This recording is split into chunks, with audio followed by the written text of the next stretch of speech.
Zeus wished for people to roam the earth and worship the gods, but did not have the skill to create such beings himself. Thus, the Titan Prometheus, ever crafty and intelligent, was interested in doing so. As Prometheus shaped humans from mud, he fell in love with his wonderful creation, and favored them over the gods, to the extent that he stole fire from Mount Olympus to give to mankind. Enraged at the disrespect, Zeus chained Prometheus to a mountain, where, every day, his liver would be eaten by an eagle, and regrow. The mountain to which he was chained resided at the edge of the world, ironically, in a land of fire, known now as Azerbaijan. The first humans that arrived in Azerbaijan were not the early humans that some may expect. Neanderthals migrated into the region initially. For early hominins, this place was perfect for settlement, with abundant caves and mountainsides for accommodation, wide access to water through rivers, and abundant fauna to hunt. Particularly in the Guruchai Valley, these people formed one of the earliest material cultures that we know of, called the Guruchai culture. And here, they produced rudimentary stone tools to aid in their hunter-gatherer lifestyles. As time went on, the people refined and specialized their stone tools, discovered fire, and most importantly, improved their cognitive abilities. These factors combined, developing the region's culture enough to become part of the larger Ashel culture. The Ashel people show the first evidence of religion in the region, with cave bears being a particularly important figure. Later, due to further progress in their toolmaking, these hunter-gatherers are considered to be part of the larger Zargos-Musterian culture. Now, Homo sapiens began to filter into the region, to slowly replace the Neanderthals. However, what the relationship was like between these subspecies, or exactly how the Neanderthals were replaced, remains a mystery. Whatever the case, the Homo sapiens that settled in Azerbaijan adopted the local material culture to become part of the Zargos-Musterian cultures. Several animals in the later years of this culture were hunted to extinction, like the giant deer and cave bear. Around the same time, we see the rise of rock art among these people, and increased social responsibilities. As a result, tighter matrilineal clans began to form. These people also greatly diversified their diets through improvements in technology, as we see the emergence of bows, fishing nets, and boats. Despite this rapid advancement in technology, the Fertile Crescent to the south was graced with more favorable conditions that allowed for the development of animal husbandry, cultivation, and pottery. Eventually, through cultural interactions, the southern farming practices of Mesopotamia reached Azerbaijan. The adoption of farming, possibly sped up by the desperate conditions from an exceptionally dry and cold period of time. These advancements in culture ushered the region forward into the Shumtepe culture and the wider Neolithic age. Shumtepe people began experimenting with mud brick housing and their own pottery styles, while moving away from the mountains and into the plains of the Kura River basin. Meanwhile, in the southern region, through the same processes, the Kultepe and Kamiltepe culture emerge, characterized by distinct pottery styles from the Shomutepe culture. Fully stationary living was not adopted though, as the people maintained connections with the mountains, and would seasonally migrate there, possibly for fresh pastures for their herds of sheep and goats. Soon the people would take advantage of the abundant copper deposits in the Caucasus Mountains, and develop metallurgy, while domesticating horses. Surpluses from agriculture shifted power dynamics to not only a stratified society, but a patriarchal society as well, based increasingly in sedentary settlements on the lower plains. Such societal changes, alongside changes in ceramic and burial traditions, spreaded the Kura Araxes culture, whose origin location is still hotly debated, but the culture eventually spread throughout the southern Caucasus. Kura Araxes people found through their metallurgy that they could make bronze, which brought the region into its Bronze Age. This culture saw increased militarism, with fortified settlements, new weapons, and a veneration for warriors. These people further established distinct fashion and culinary practices, but in response to an arid period, Kura Araxians were forced into the mountains, which now provided a more favorable climate. This was only for a short period of time, and sure enough, the people returned to the plains. Simultaneously, the Kura Araxes spread further into Iran and Turkey. However, these sedentary farmers did not reign for much longer, as the Kura Araxes culture declined and was replaced by a new group.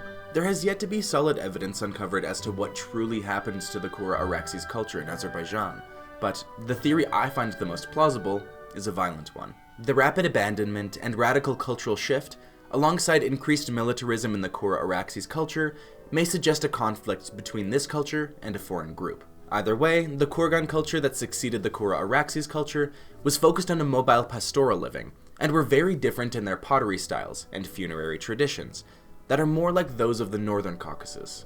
While they were semi-nomadic pastoralists, the region did not regress in its contemporary skills, and in some aspects, metallurgy and pottery were improved upon, giving rise to a robust artisan class. Slowly, the Kurgan people would split up into smaller regional cultures with distinctive characteristics, like the Talishmugan, Khojali Gadabey, and Nakhchivan cultures. These new cultures, particularly the Nakhchivan culture, further progressed in their societal complexity, which aided them in creating some of the earliest urban centers in the region as they drifted to sedentary lifestyles. Sedentary living enabled trade to a level that had not been possible before, with contact even reaching Egypt, and the wealth generated from this trade exploded the populations of urban settlements. Meanwhile, outside of the urban centers, most people lived in small hamlets. The political fragmentation prominent to the region, coupled with centers of concentrated wealth, meant that these settlements were now at much higher risk of raids, evidenced by huge building projects of forts around important settlements.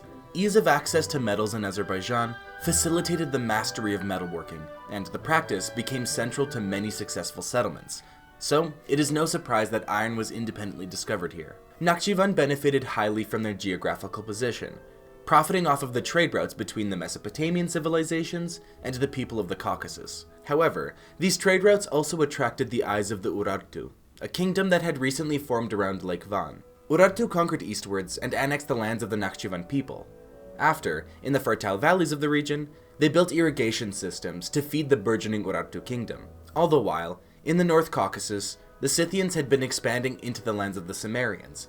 The Cimmerians fled the invaders by crossing the Caucasus Mountains. Chasing these people down, the Scythians themselves followed across the mountain range and forced the Cimmerians out of their holdings in the Caucasus. The Scythians, a nomadic people, as they conquered land, displaced or assimilated the local people into its empire. Their settlements in Azerbaijan became the center of operations for the Scythians south of the Caucasus, as they used their unmatched skill in mounted combat to effortlessly raid the West Asian kingdoms. This endless raiding could not last, as the Assyrians quickly gathered a large army and countered the Scythians, in the process, killing their king. Seeing the might of the Assyrians, the next Scythian king, Bartatua, sought an alliance with Assyria. But to make this happen, the Scythians had to pledge allegiance and become a fief under the Assyrians. Scythians agreed to these terms, but took every advantage to expand their power, first passively, with their people settling throughout the neighboring lands. Next, through wars to pacify the rebellious vassals of Assyria, Scythians gained influence over the thrones of Urartu and Mania. But very quickly, the Assyrians fell into a succession crisis, where the Scythians became independent and raised Assyrian lands, while placing Scythians on the Median throne. Right after, under King Madje, the Scythians attacked the Cimmerians in Anatolia and expanded their influence west, while they became an ally of Assyria once it stabilized. But the Scythians were not popular rulers at all, and what followed was a revolt by their vassal Media and their new ally Babylon. As described by Herodotus, it occurred as such. During the 28 years of Scythian supremacy in Asia, violence and neglect of law led to absolute chaos. Apart from the tribute arbitrarily imposed and forcibly extracted, they behaved like mere robbers, riding up and down the country and seizing people's property.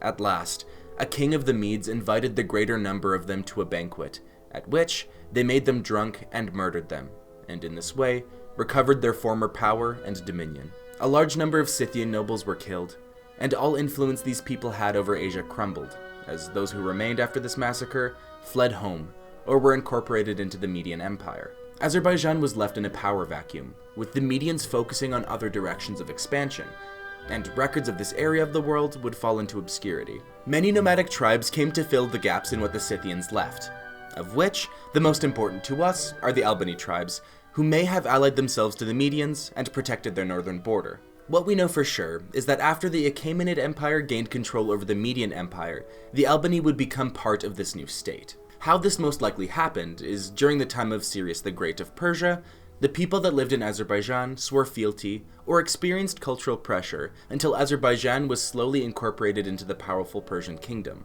The Albani were excellent warriors and quickly became a bulwark against any northern threats to the Persians, especially as the empire increasingly became militarily distracted with Greece. Eventually, Albani would become a key part of the Achaemenid army, as Alexander the Great invaded Persia, and at the Battle of Gaugamela, we have our first description of the Albani. Fortunately, despite losing this battle, the Albani tribes never saw the army of Alexander the Great directly in their Caucasian lands. In fact, the Albani benefited from this invasion, as although they lost their most powerful ally, once the Macedonian Empire collapsed, the Albani had the room to consolidate their power among the various Albanian tribes. Small parts of modern Azerbaijani territory would be part of Media Atropatene, but the majority of the land would remain in Albanian hands.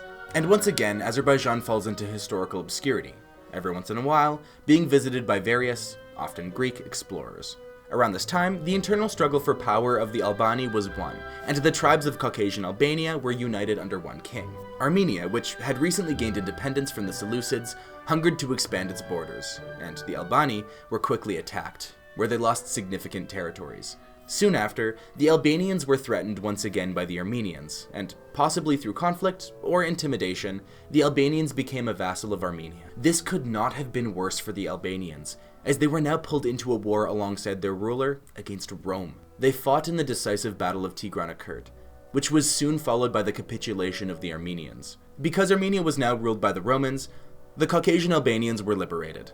But the Romans wanted to expand their influence further into Western Asia, and thus their eye soon fell upon Albania. But Orosius, who was king of the Albani, wanted to attack the Romans before they were prepared for an offensive. They attacked during the winter, but the Romans were able to deflect them and followed Orosius into the mountains, where the king offered a truce, which was only accepted because the Roman general Pompey wanted to wait for better weather, and this offensive was conducted that summer, where the Albanians kept the Romans on a chase through the arid heat of Azerbaijan, while a disease greatly weakened Roman forces.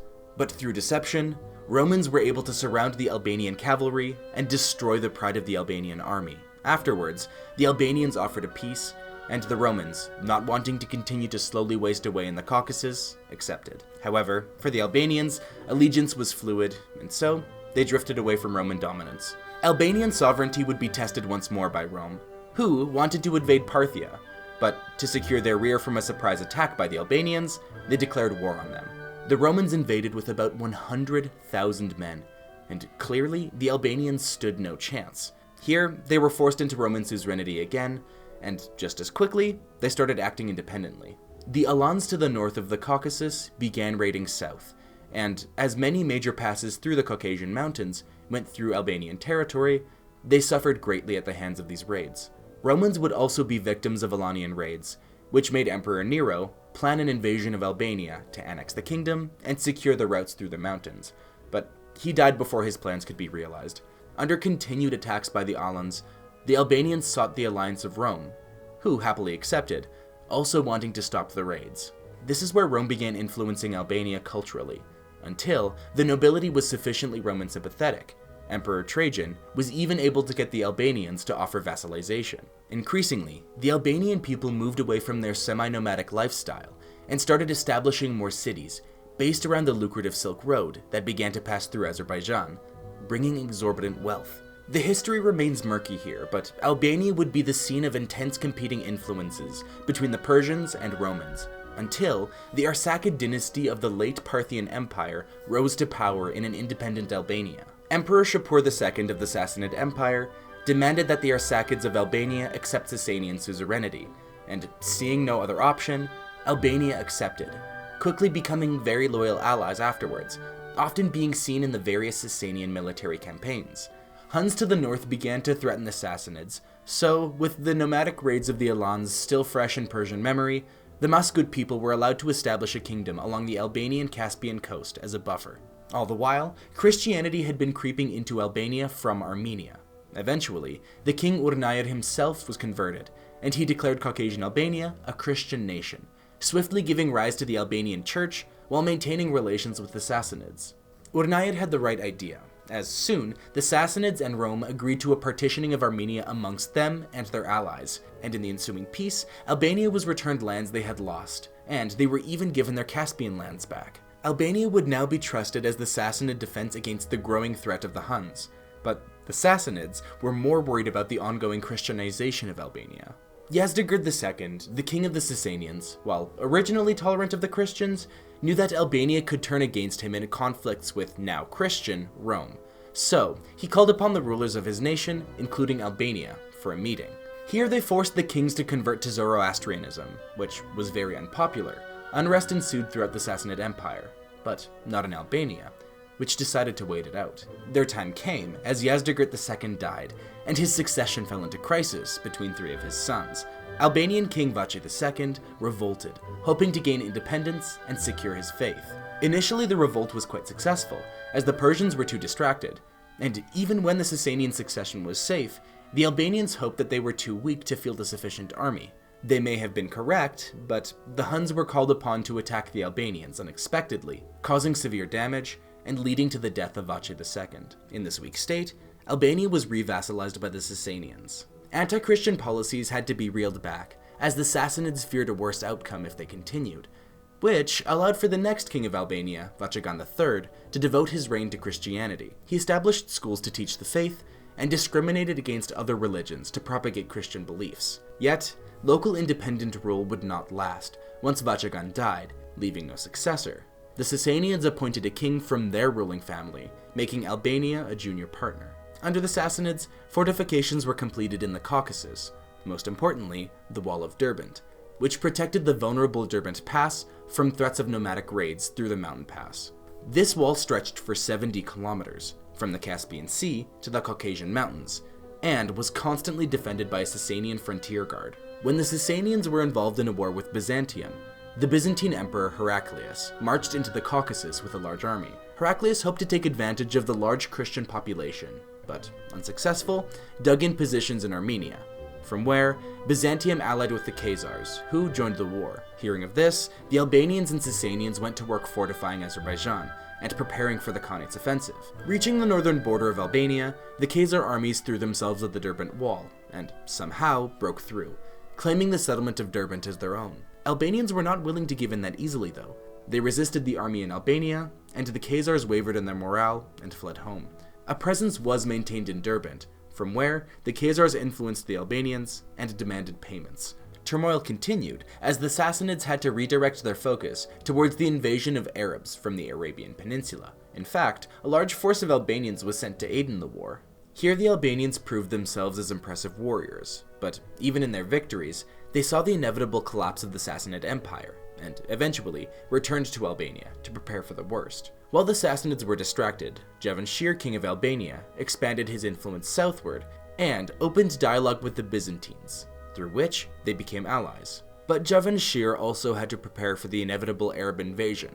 Dozens of fortifications and roadblocks were built throughout the land, but this preparation could only do so much. The Albanians relied on other parts of the Sasanian Empire to continue their resistance and spread Arab forces thin. But when the Armenians capitulated, Javanshir saw no hope for his nation, and wanted to avoid unnecessary bloodshed by coming to an agreement with the Rashidun Caliphate. This agreement was very unfavorable and unpopular in Albania, so many revolted and attacked Arab armies. Their resistance, though, relied on the Byzantines winning a major victory against the Rashidun Caliphate, but that success never came. The Albanians had to submit, especially after they were invaded by the Khazars. The Albanians and Arabs were able to fight off these nomads, but this was only the beginning of a new wave of Khazar raids, of which the Albanians suffered greatly, eventually having to pay an annual tribute. The Albanians truly suffered during this period, as Javanshir, while being able to guarantee independence, had to please the Khazars, Byzantines, and Arabs, mostly through payments. As well, the Armenian Church wanted to have power over that of the Albanians, and accused the head of the Albanian Church of treason, through a letter to the Caliph that said, "He who is now Catholicos of Albania has come to an agreement with the Emperor of Greece, mentions him in his prayers, and forces the land to adopt his faith. Order those who wish to sin against God be punished against your great authority as their deeds deserve." The Albanian Church was now forcibly united with that of the Armenians, and the former leader of the Albanian Church was arrested. Eventually, once Javanshir died, the Arabs, wanting to entrench their power over the Caucasus, executed his only heir, and put one of their own upon the Albanian throne, the Caliphate. Now the Umayyad Caliphate began putting effort into converting the local population to Islam, particularly now that the Albanians had no local governance. Special taxes were placed on non-Muslims, and they were not allowed to fight in the Arab army, which particularly hurt, as many of the Albanians were skilled soldiers. Despite the more forceful methods of propagating the Muslim faith, it quickly spread throughout Azerbaijan, with lower classes converting very quickly. Taxes began to increase to an unreasonable extent, which obviously sowed dissent among the peasantry. and the princes of Albania were stripped of much of their power and land. Protests against the government followed throughout the whole Umayyad Caliphate, which escalated into the Abbasid Revolution. Once in power, the Abbasids suppressed the revolts within their nation, including Albania, but this only pushed the discontent down the road with the Hurramite revolts. Bebek Khurramdin was brought into said political religious movement, and from his base in Bad Fort, used the Hurramite movement to start a revolt in Albania. Due to the financial, military, and resource commitment it took to quell this rebellion, it can be said that the Hurramite rebellion began the decline of the Abbasids, which splintered and fragmented. Turks from Central Asia were sent by the Caliphate to secure the vulnerable Derbent Pass against the Khazar raids that were so frequent. Abbasid generals seeking to gain some power in the collapse of their empire became rulers of various urban centers of Azerbaijan, forming several kingdoms. These kingdoms were usually based around the cities most important along the trade routes of the Silk Road, and because these kings sought the expansion of their power and wealth, petty squabbling ensued. Kingdoms fought to expand their personal influence, while being encroached upon themselves by foreign kingdoms. Intermarriage to consolidate power, and raids were all common. The Sajid dynasty was one of the most powerful states of the divided Azerbaijani kingdoms, and slowly began conquering and subjugating. Around this time, Rus raiders began to sail from their homes in Eastern Europe to attack the coast of the Caspian for treasure. In one large attack, inland cities were not even safe. Important settlements like Baku and Shirvan were raided for slaves and loot, and as the Rus were frequently successful in raiding this area, attacks of this kind became commonplace. Probably weakened by the Rus, the Sajid dynasty was attacked by the Salarids, and most of their lands were conquered. Under the Salarids, trade once again flourished in Azerbaijan, but this ruling family did not last very long, as the Rawad dynasty took power. Meanwhile, the Seljuk Turks began consolidating power to the east and south, and fearing this power, the Rawadids allowed for many of these Turks to settle in Azerbaijan. At the same time, the Byzantines were expanding their influence into the Muslim Caucasus, and the threat of a Catholic nation ruling over a Muslim state did not fly well with local kingdoms, who turned to the Seljuk Turks for military aid. Armenia grew to be the largest threat to Azerbaijani independence, as they often worked alongside the Byzantines, trying to undermine Muslim hold in the region. Eventually, the Seljuk Turks began a campaign against the Rawadids in northern Iran, during which Azerbaijani kingdoms declared full independence, the most notable of these kingdoms being Shirvanshah. Despite the Seljuk Turks being generally aligned with the Azerbaijani kingdoms, they still wanted to invade and conquer the region. The Shirvani prepared as much as they could for a Seljuk invasion that they knew was coming, by fortifying their cities. But because the Shirvan army was so small comparatively, they could do nothing but watch from their fortifications as their enemies lay waste to their nation, burning crops, looting villages, and killing thousands of civilians. The destruction of the countryside by the Seljuks was not without reason though, as they intended to occupy Azerbaijan and needed ample grasslands to feed their innumerable cavalry. Though, the Seljuks could not conquer the land as long as the Shirvani remained in their fortifications, so they eventually returned home, but they were not giving up. Raiding would become a regular issue for the Shirvani, so they eventually gave in and became a Seljuk tributary, and at various times, the other Azerbaijani kingdoms would come to heel as well. And once the Seljuks had Azerbaijan, they attacked westwards into Georgia, which forced their king, George IV, to consolidate his power. And once the Seljuk Turks were occupied with the Crusades, George attacked. In hoping to create a strong Caucasian base to defend against the Seljuks, Shirvanshah was campaigned against. And despite their efforts to resist, the Azerbaijani were forced into submission. Shirvanshah was able to maintain an independent throne, but was forced into being a Georgian protectorate, and into marriages between their royal lines. An earthquake soon ravaged the Caucasus and destroyed the capital of Shirvanshah, Shamahi, and as a result, the capital was moved to Baku along the Caspian Sea. Very quickly, a Turkic ruler Muhammad II was fleeing Mongol capture and took a route through Azerbaijan. What this king didn't know is that he brought the hungry eyes of the Mongol Empire upon Azerbaijan and the Caucasus. These Mongols, under the general Subutai, would be soon endlessly raiding the towns of Azerbaijan, and they found that the Mugan steppe was the best place to house their horses for future raids. For the Mongols, the Derbent Pass would be the best route for them to return to Mongolia. So, after raiding into Georgia, they set to work creating a path of devastation through Azerbaijan to the Derbent Pass. In creating this corridor, everything and everyone in the way was killed, looted, set ablaze, or some combination of the sort. This event is recounted by Ibn al-Athir. And all this in less than a year.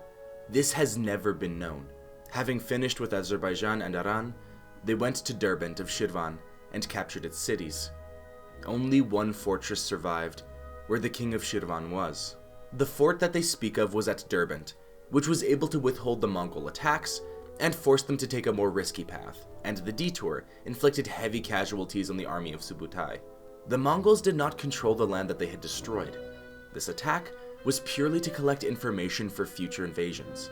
This invasion came very soon, where once again, the Mongols based themselves on the Mughal steppe, but this time, the destruction was more widespread, and the Mongols conquered the lands, dividing Azerbaijan among generals. Like the Seljuk Turks, the destruction was not entirely without cause, since the Mongols wanted to re-establish power dynamics with them at the top, by partially erasing the local authority. However, they did not destroy Azerbaijani power structures entirely, and wanted to maintain some historical precedent to keep the locals in check. So, eventually a puppet king was placed on the Shirvan throne to rule on behalf of the Khan. Despite these Mongol efforts, the Azerbaijani people hated them, with the memories of merciless killings fresh in their minds. And so, in the confusion following the death of Ogedei Khan, the Azerbaijani revolted. The ruler of the new Ilkhanate, Mahmud Ghazan, had the forces to commit to the Caucasus, and thus quelled the rebellious Azerbaijani. Although, after this matter was settled, the Golden Horde to the north claimed Azerbaijan as theirs, which began an immediate conflict that made Azerbaijan the battlegrounds. After the Golden Horde was repulsed for good, the Ilkhanid Khan, in hopes to gain more obedience from his lands, converted to Islam. But revolts followed in Azerbaijan nonetheless. Despite the revolt being suppressed, it was only for a short time that the Azerbaijani were at peace. Unrest like this was common until the end of the Ilkhanate rule in Azerbaijan, as the Khanate collapsed. The now free Shirvani were almost immediately annexed by the Jalayirids, but their armies had to retreat to deal with a revolt, saving the Shirvani from being a puppet once again. They did, however, become reliant on the Jalayirids, so that when the Golden Horde invaded Iran, Shirvan was also subject to their devastating campaign. This attack paved the way for the Timurids to conquer the Jalayirids by weakening them, and in hopes to prevent needless loss of life, Ibrahim, the king of Shirvan, sought out negotiations with the Timurids. Ibrahim offered his lands to the Timurids if he could remain internally sovereign, and the Sultan Timur accepted these conditions, the Timurids not even demanding Ibrahim to pay tribute. Now, alongside the Timurids, Shirvan was able to defeat the Golden Horde and place an ally on their throne, which got rid of one of the major threats to Azerbaijan. Shirvan was widely liked by the Timurid leaders, and under them, trade, culture, production, and infrastructure were supported and developed. At the same time, Ibrahim recognized the limitations of his personal power under the Timurids, but dreamt to expand his kingdom. So when Timur passed away, and the Timurid Empire fell into disarray, Shirvan declared its own independence. Shirvan was raided by the Karakoyunlu, a kingdom which had also established itself after the death of Timur, so Shirvan allied with the Georgians to hopefully counter the new threat. Shirvan was attacked, and at Chalagan, the allies were defeated, and the kings Ibrahim of Shirvan and Constantine of Georgia were imprisoned. The Shirvani king was only released after pledging his fealty to Karakoyunlu. The Timurids, still existing to the east, searched to form a coalition against Karakoyunlu, and Shirvan was quick to join. Soon began an extensive conflict between the coalition and the kingdom. Fighting for their sovereignty alongside the Timurids, Shirvan saw success, even winning several battles, which secured their independence. Despite this coalition being able to cripple the Koyunlu, Shirvan had to still defend against the kingdom, which often sent raiding parties and armies against them. Fortunately, they were repelled every time. But victory could not be enjoyed for long, with Ak Koyunlu conquering the lands of Karakoyunlu and threatening both Shirvan and the Timurids. Shirvan, most likely, as they had suffered many years of war, made a safe bet and sought an alliance with this new power, which secured Shirvan's semi-independence. Under Ak Koyunlu, the Safavid order became increasingly powerful and militaristic, and although initially aligned with Ak Koyunlu, their ideologies slowly drifted until the Safavids attacked Shirvan, hoping to create their own kingdom. They targeted Shirvan as the kingdom was much weaker than Ak Koyunlu and would provide much less resistance, while being very defensible with the Caucasus Mountains. The Safavids were able to attack freely in the region for a while, before Ak Koyunlu forces arrived, and they aided Shirvan in ridding the land of the Safavids. The Safavids were defeated, but not destroyed, and another attempt to secure a base of operations began with an attack on Derbent. They won the siege very quickly, giving the Safavids a strong fortress for protection, filled with supplies to continue expanding. The leader, Ismail I, met the main Shirvan army, and while outnumbered over 3 times over, defeated them, and went on to capture Baku and the rest of Azerbaijan in a bloody series of battles. The Safavid Persians, with all of the materials they now needed, abandoned Shirvan and conquered Tabriz, from where their empire would rule, and Shirvan, devastated, attempted to rebuild while appeasing the Safavids by becoming a vassal. Eventually, Shirvan regrouped enough that they decided to revolt against the Persians, but it had the opposite effect, and for the first time in many years, Shirvan as a kingdom was completely dismantled. Azerbaijani people did not lose sight of their independence though, and took advantage of the Ottoman-Persian wars to revolt many times. These dreams of independence were consistently stomped though, with Safavid forces continuously destroying the movements. Once the region had finally been pacified, the Safavids and Ottomans fought once again, although this time, the Ottomans broke through the line of defense in Georgia and speedily moved towards Azerbaijan. They were able to, with much effort, occupy most of Azerbaijan with aid from the Crimeans. These forces were in a very unstable position, with their men slowly being picked off by locals, and their rear at risk due to rebellion. Nonetheless, the lands were given to the Ottomans in a peace treaty, but this treaty was meant to be temporary in the minds of the Safavids, who needed to focus on their weak eastern border. After this eastern threat was dealt with, the Safavids regrouped and put all of their weight behind a war against the Ottomans, where Azerbaijan was reconquered. Trade during this period suffered, since the Ottomans did not want the Safavids to make money. They blocked Persian trade along the South Caucasian rivers, and alternate routes with Europe had to be discovered. Russian expansion south towards the Caucasus solved this problem, as now there could be a trade relationship established that could reach Europe. But Safavid-Russian relations were rocky, as Azerbaijan was rich in metals and silk, and thus of great desire to Russia, who attempted to encroach upon the region. After a short war, the Russians backed down, but the Russian problem for Azerbaijan did not go away, with Stepan Razin, a rebellious Cossack, establishing himself in Russia, near the Caspian Sea. For a short time, this pirate caused serious mayhem in Azerbaijan, with raids reaching Derbent, Baku, and even defeating a Persian fleet, until Razin was stopped by Russia.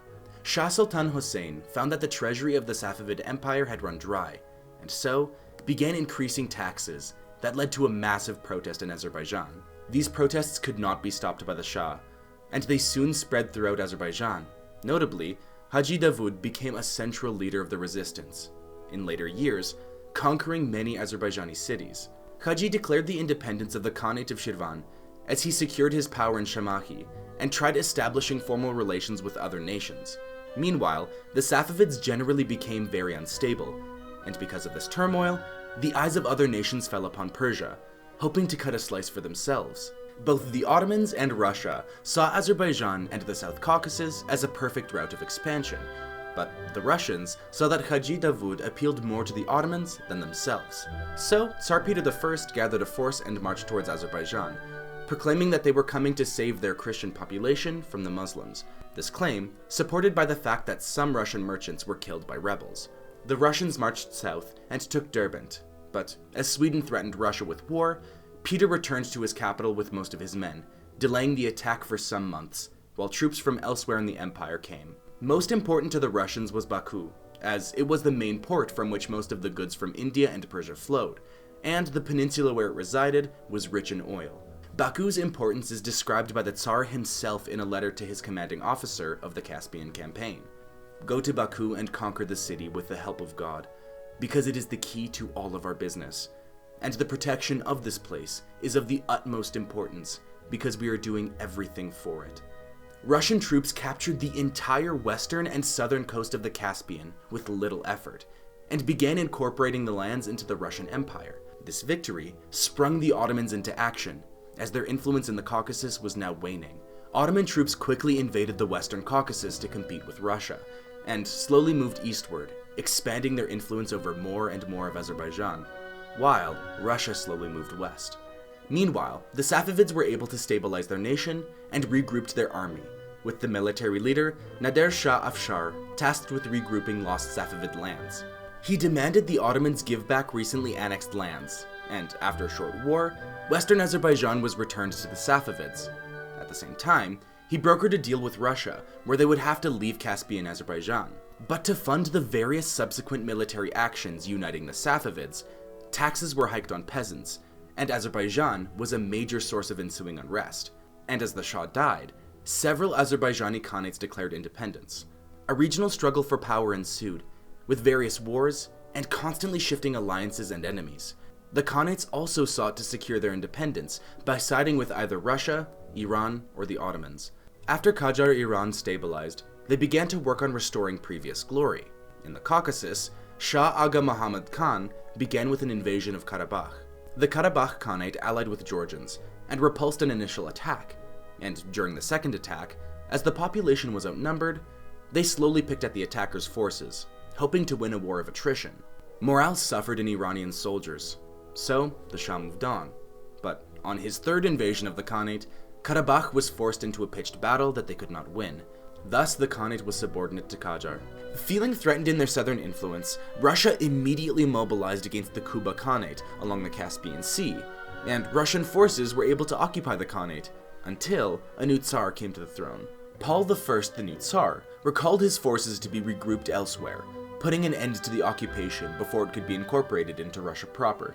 Very soon, the Russians were back though, and they attacked the Jarbala and Ganja Khanates, annexing them. They continued this expansion, slowly conquering most of the Caucasus. Iran, considering this its territory, was now forced into action against Russia, and raced troops north to counter them. But while the Shah's forces were focused on liberating Armenia, the Khans of Azerbaijan one by one accepted Russian authority.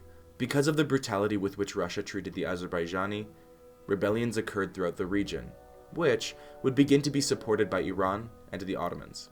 Just as aggressively as they conquered these people, did Russia snuff out their rebellions, burning villages to the ground and indiscriminately killing to prove a point. Meanwhile, Iranian troops continued to meet the advances of the Russians, but they proved to be ineffective, as Russia annexed the Talish Khanate, and the accession of the lands confirmed in the Gulistan Treaty.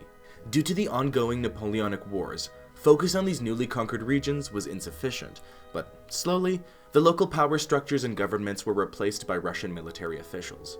In the eyes of Russian officials, they didn't conquer enough, and so hoped to provoke another war with Iran for further Caucasian expansions. They often incited small border incursions.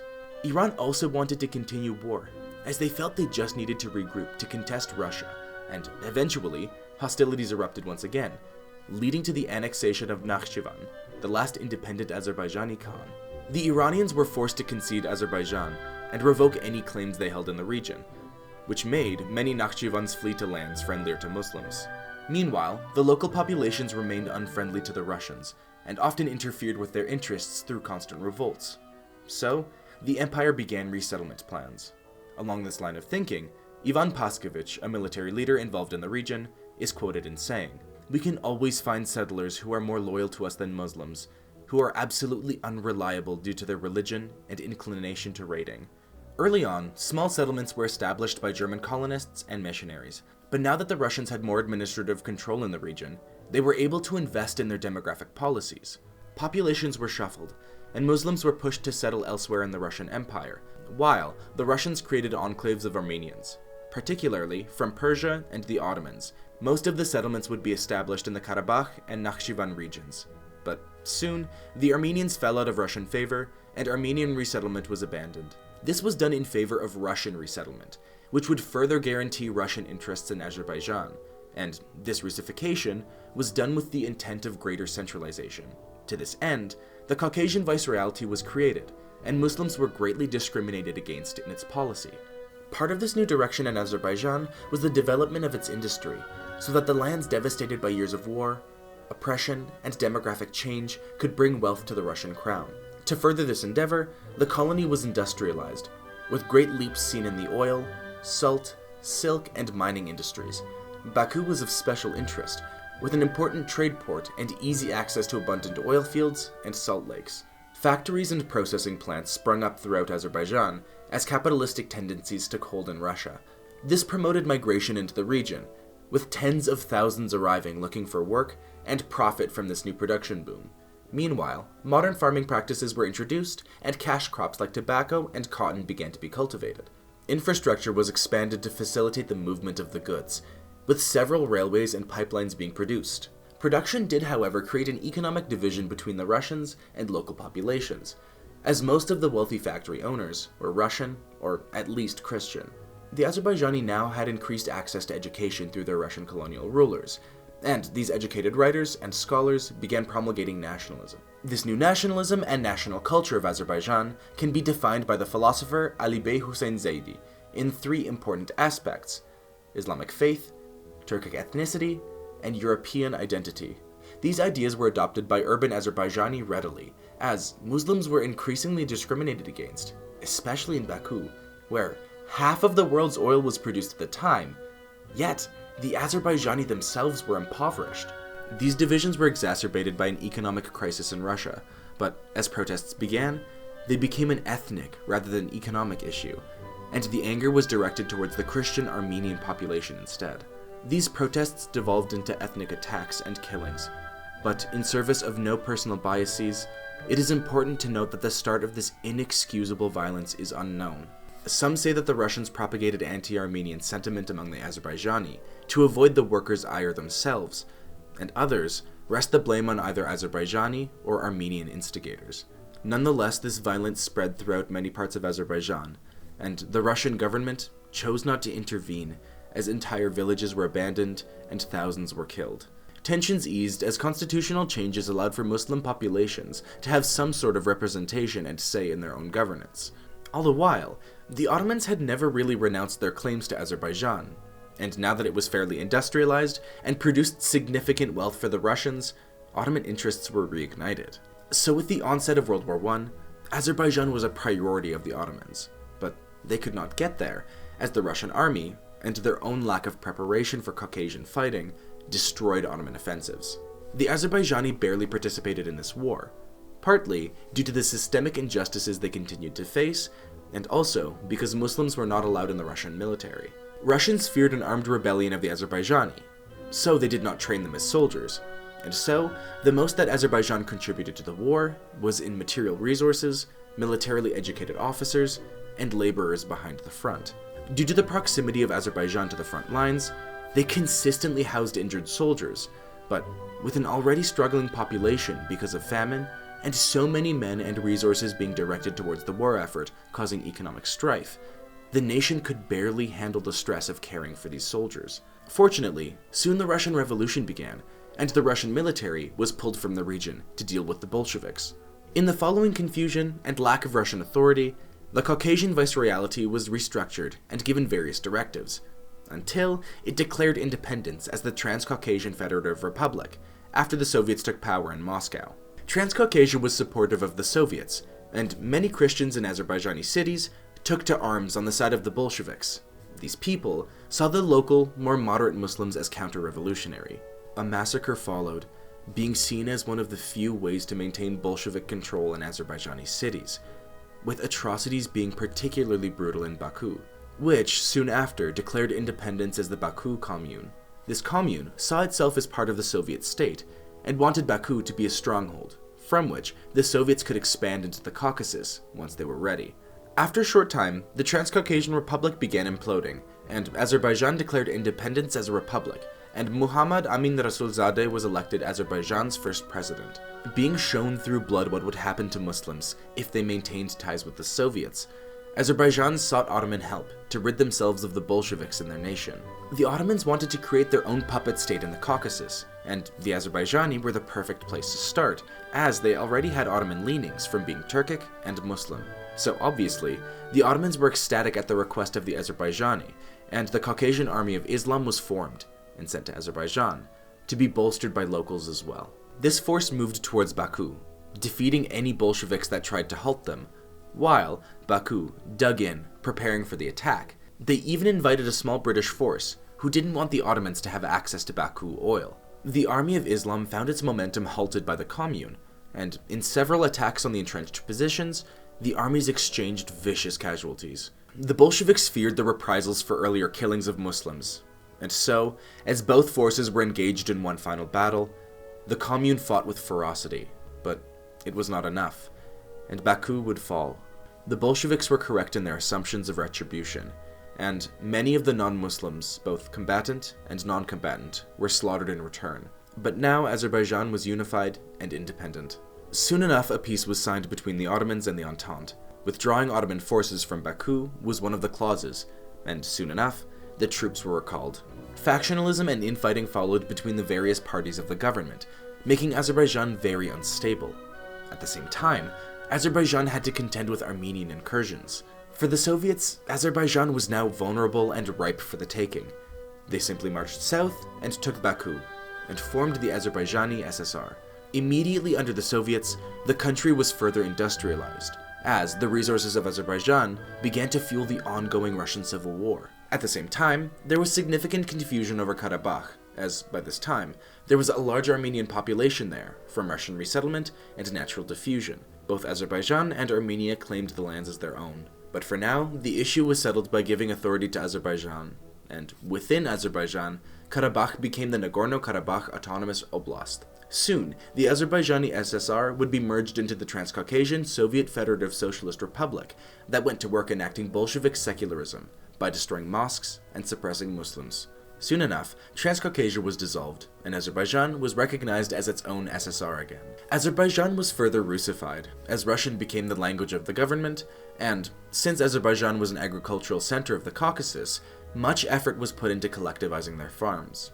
Some peasant revolts rose in response to some of the Soviet repression and collectivization, which made Stalin think that many enemies of the USSR resided in Azerbaijan, and a coup was planned to gain independence by members of the Azerbaijani government. As a result of Stalin's paranoid purge, many of the counter-revolutionaries were found out and arrested, to be tortured, killed, imprisoned, or some combination of these. Often, the accused were beaten into confessing their opposition to the USSR. Members of the government and intellectuals were targeted, but thousands of Azerbaijani went missing, leading to many others fleeing the USSR out of fear. The purges forced the SSR further under the thumb of the Soviets, and at the perfect time, because Germany decided to invade the Soviet Union, and Azerbaijan produced 70% of Soviet oil at the time. Azerbaijan once again quite literally took up the torch of fueling the Soviet army with all of their oil, which became especially important with the advent of large-scale tank warfare during World War II. In the same vein, Germany struggled to find a reliable source of oil for their war machine, and thus, Azerbaijan was a primary focus of the Nazis. It was so important that the army was forbidden to bomb the oil fields. The Allies themselves had a plan for if the Soviets collapsed and left the oil fields. They would send troops to hold Azerbaijan and stop Germany from getting the vital oil supply. Fortunately, Germany was stopped at Stalingrad and the North Caucasus, so no drastic measures needed to be taken. But still, many locals participated in the war effort. Hundreds of thousands of Azerbaijani were mobilized, and Azerbaijani fighters played key roles all along the front, importantly in Crimea, Stalingrad, Leningrad, and some even raised the Soviet flag on the Berlin Gate. But once the war ended, the return to a civilian industry was difficult. But it allowed for Azerbaijan to plant the seeds of independence, as they created a more self-reliant economy. In Armenia, the idea of territorial expansion became prominent, with the USSR's promise to return Armenian lands in Turkey, and the expansionism resurfaced the issue about the Nagorno-Karabakh region. Territorial transfers, according to Soviet law, could not happen without the consent of both SSRs, so this route was not possible, as Azerbaijan would not accept. An issue did arise though, as around 150,000 Armenians came to the USSR after the Second World War, and these people needed somewhere to live in the Armenian SSR after a promise by the Soviets of certain benefits and support. On the other hand, the leader of the Azerbaijani SSR wanted a new workforce to be able to populate the Azerbaijani lowlands and expand the agricultural industry, especially as oil profits and the economy of the SSR lagged. What the governments decided to do was resettle many Azerbaijani who resided in Armenian lands. The process showed a lack of preparation for such a large-scale movement of people, as by the time the Azerbaijani were being displaced, agricultural centers were not given enough time or funding to accommodate these people. The Soviets ended up settling these people around Azerbaijan, and never honored the benefits they promised these people for moving. Especially as a majority were forcibly moved, This caused serious discontent throughout Azerbaijan. But when Stalin died, a lot of his hardliners were removed from office, and a transition to an increased democracy was favored. In pursuit of this, Mir Jafar Bagirov, the leader of the Azerbaijan SSR, was ousted, and since he was a large reason that these resettlements were happening, the displacement of Azerbaijani from Armenia was halted. Under the new democratic rule in Azerbaijan, Azerbaijani was made the state language, a constitution was written, and a sense of national revival followed. Revival usually goes hand in hand with nationalism, and because of this, tensions around Karabakh brewed once again, escalating into small expressions of ethnic violence on both sides. Things were only made worse as the economy at large stagnated, and this frustration was once again misdirected through ethnic contentions over the Karabakh region. Demonstrations began in Nagorno-Karabakh to unite the region with Armenia, and a formal request was drafted, but once again, because Azerbaijan did not agree to the transfer, according to Soviet law, the proposal was rejected. Seeing anti-Azerbaijan protests that began in the wake of this rejection in Armenia and Karabakh, Azerbaijanis themselves rallied together in anti-Armenian protests. One protest in Sumgait turned into a pogrom of the local Armenians. Many were killed and displaced before the Soviet military intervened and enacted martial law to stop the ongoing atrocities. Moscow also reaffirmed Nagorno-Karabakh as Azerbaijani. The Armenian population in Karabakh hated the reaffirmation, especially after the violence against their people, so they began doing something similar in return. Soon, violence in both Armenia and Azerbaijan escalated, with ultra-nationalistic wings militarizing themselves and conducting isolated deportations and killings. These incidents pulled more and more people to radical beliefs, and the governments of the SSRs became involved. Operation Ring was an important turning point in Azerbaijan, as Soviet troops aided Azerbaijan in uprooting and killing Armenians in Karabakh. All this occurred at the perfect time for conflict, as the Soviet Union began to collapse. The territories of Armenia and Azerbaijan both declared independence in the same year, and by this time, parties had been radicalized by stories of ethnic violence and widespread pogroms of their people. Karabakh followed suit soon after, declaring their own independence, which was met with a mobilization of Azerbaijani troops, who were scrambled together into a national army, and, initially, took some Karabakh settlements. Armenia, in defense of their ethnic allies, declared war and entered Azerbaijan. Since its independence, Azerbaijan was extremely internally divided, and as Armenian troops pushed further and further into Azerbaijani territory, its government was suffering from an internal struggle for power.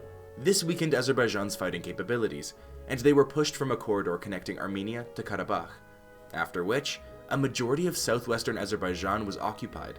Atrocities were committed by both sides, and in the occupation zone, Armenia began expelling hundreds of thousands of Azerbaijani, creating an extreme humanitarian crisis, where around 15% of the population of Azerbaijan was displaced. Casualties were high because of a kill or be killed mindset, and this also led to brutality, which was so intense that foreign powers intervened, and eventually, under Russian supervision, an agreement was settled. While the ceasefire stipulated that Armenia should retreat from occupied territories, it is more realistic to say that it simply froze the front lines of the conflict. In the following years, Azerbaijan focused on establishing internal stability and generally catching up with nation building that was not possible with the previous chaos. As well, they tried to deepen their ties with Muslim and former Soviet nations to secure their positions on the international stage. Haydar Aliyev was the president during all of this development, and his vice president was his son, Ilham Aliyev.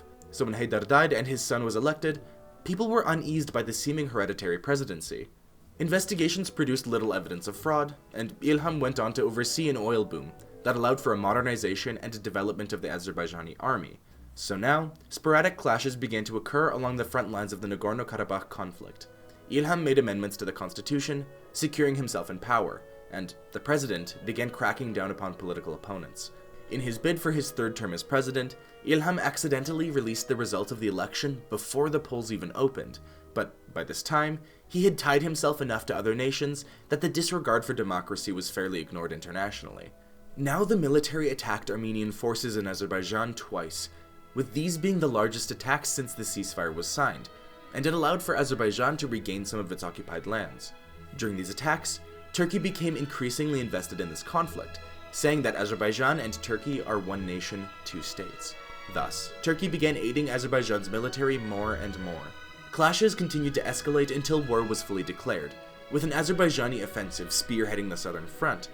this attack being made possible by modern drones supplied to the nation.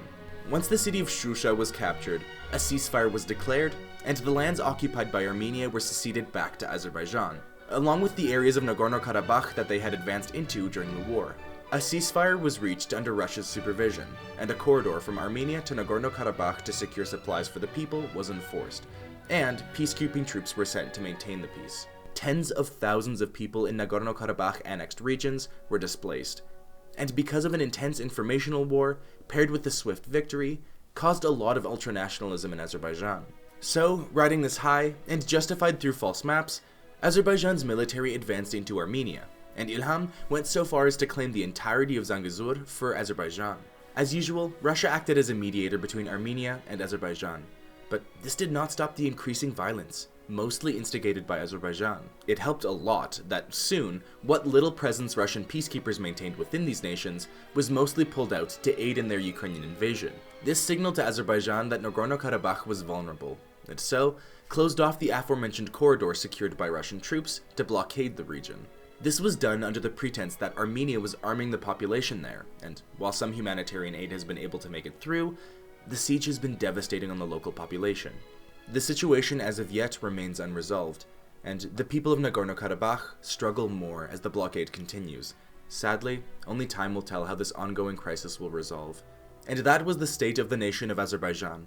Please like and subscribe if you liked the video, and if you have any suggestions or comments, leave them in the comment section below, or email me with my email in the description. I also started a Patreon if anyone is interested in supporting a small creator like myself.